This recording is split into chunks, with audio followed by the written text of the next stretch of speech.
And yes, as promised, the top 10 sneakers of me.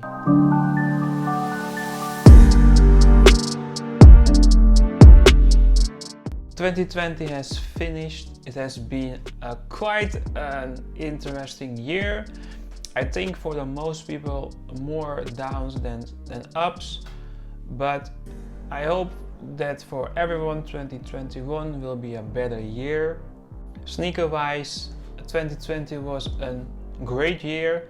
We had a lot of new, cool and old new sneakers like the Fire Red and older sneakers that has been re-released.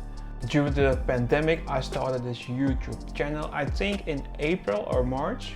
And I'm glad I did because I enjoy doing these reviews. And thanks to all the people, it's including you. Thanks for supporting me. And if you haven't already subscribed, you can do it below. And you can also follow me on my social media, my Instagram. The handle is @sneakerleads. I haven't succeeded to hit my goal. I missed 1 subscriber, but that's okay. I'm glad for all the things that I've gathered in 2020, and hopefully 2021 will be at least that good. For me, doing YouTube has been a learning curve, and in 2021 I will do it even better. Before we start with my top 10 sneakers of 2020, I want to mention that this is my personal opinion. It's not based on hype or resale value. These are just sneakers I like and sneakers I would wear for myself. So you will not see any Dior Jordan 1 or Chunky Donkey lows, Dunk lows, because that are sneakers that are very high on most of the people's list, but for me that are not sneakers that are, how do you say it, that are not sneakers that any real sneaker fans can get, because the Dior's are like 20k on one moment and the Chunky Donkey are like $1,500 or 2k. And I personally don't even like the Dior's. I like the Chunky Donkey to see. I like the background story, but it's not a sneaker I personally would wear because it's too loud. For some people that will be disappointed, but you will not find any of those 2 sneakers in my top 10. I am also not a New Balance fan, so you will not see any New Balance on my list. That's not because the shoes are whack, because they do have a lot of great colors and a lot of a great quality on the sneakers, but I'm not really a big fan of the models that they have. GC will also not see on my list because I like to wear GCs because they're comfortable, but GC hasn't been really wowing me in 2020 with their sneakers. Also, the Foam Runner is not a sneaker on my list because it is technically a shoe, a sneaker, because it's not a slide, because the heel is closed. But yeah, I feel weird to call that a sneaker, and it's definitely not on my list. But I will definitely mention some honorable mentions. In 2020 we had a lot of dunks, a lot of really good dunks. There were so many dunks that I would be able to make a top 10 sneakers with only dunks. But I'm not going to do that because I also like the other models. So I will cheat a little bit with this honorable mention because I will take the dunk as a whole. Because you had, as I said before, you had a lot. You had a Grateful Dead, you had a Community Garden, you had a Dunk Instant, you had a Dunk Atlas, you had a Dunk University Red, the Kentucky, the Syracuse, you had an Elephant, you had a Safari, you had a Plum, you had a Civilist, and one of the last dunks, I think the last dunk of 2020 was the Cliver. I really like that sneaker, and the resale value went sky high to the moon. But a sneaker needs to grow on me, and because it has released so late in the year, I like it very much, but it hasn't grown on me that I want to put it in my top 10. Maybe if it was released 1 or 2 months earlier, it perhaps ended in my top 10, but for now it hasn't. Besides of the Dunks, you also had some Jordans like the J Balvin. That's also a sneaker I like to see, but as the Chunky Donkey, it's too loud. You had the satin snakeskin. There's this sneaker. This is one of my first red Jordan 1s, with a little bit of the Chicago vibe. I like it very much, so I'm happy to cop this sneaker. You had Jordan 1 Code JP Navy. That's also a great sneaker with great quality, but I sold that one, unfortunately. Do I have regrets? Maybe a bit. Another sneaker that I also like, and I'm pissed that I'm not having that sneaker in my collection, is the Royal Toe Jordan 1. It's a clean colorway. I haven't got any Royals in my collection, so I will probably get that sneaker for this year, 2021. You had also the Vapor Waffle Sakai, also a great sneaker to have, but personally, the model is, I like the model for, but I can't see wearing the sneaker a lot, so I sold that sneaker for the resale value that it had that time. One of the sneakers that also hit very high on a lot of top 10s is the Kobe 6 Grinch. It's a cool sneaker to see, but I'm not really a Kobe fan. NBA is not something that I follow a lot. Here and there I read some news, but I'm not a big NBA fan. Then we have the Jordan 3 Fragment. I wear this shoe a lot. It's a simple shoe to wear. The color blocking is just white with black. I spilled some coffee on my sneaker. I almost got a heart attack, but I managed to clean it nicely. So that's a great honorable mention. And last but not least, now we got that out of the way, let's begin with my top 10. On 10 we have the Nike Dunk Strange Love. That's not a sneaker that I personally have in my collection. I haven't even seen it in real life, but I just like the Nike Dunk Strange Love sneaker. It's an all pink colorway. I'm not a big fan of a lot of colors, but that sneaker is oh so nice. The color pink, the quality, the materials is just wow. In the beginning I was not really a big fan because of the color. As I told before, a sneaker needs to grow on me. It's released in August I want to say this year, but August 2020. And that's the reason that this barely hits my top 10. If the Cliver and the Strange Love released on the same date or approximately on the same period, I think the Cliver would be my top 10. So let's go to number 9. Number 9 is the Jordan 1 85 Varsity Red. It looks a lot like the Band 1. The difference is that the toe box is red on the Varsity Red. But I like that sneaker.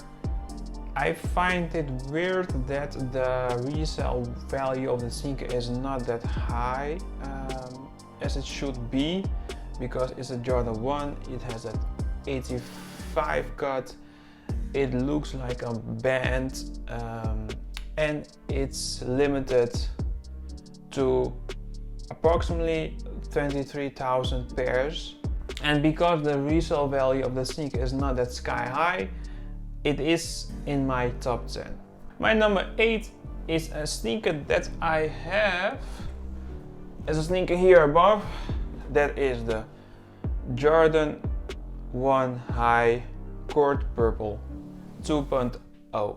For the people that have watched more videos of me, they know that purple is one of my favorite colors on sneakers.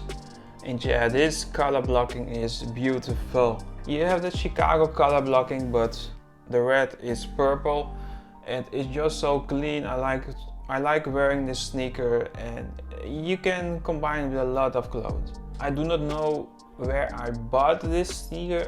I think I bought it at Foot Locker perhaps, but it doesn't mind. This is my number 8. Let's go to my number 7.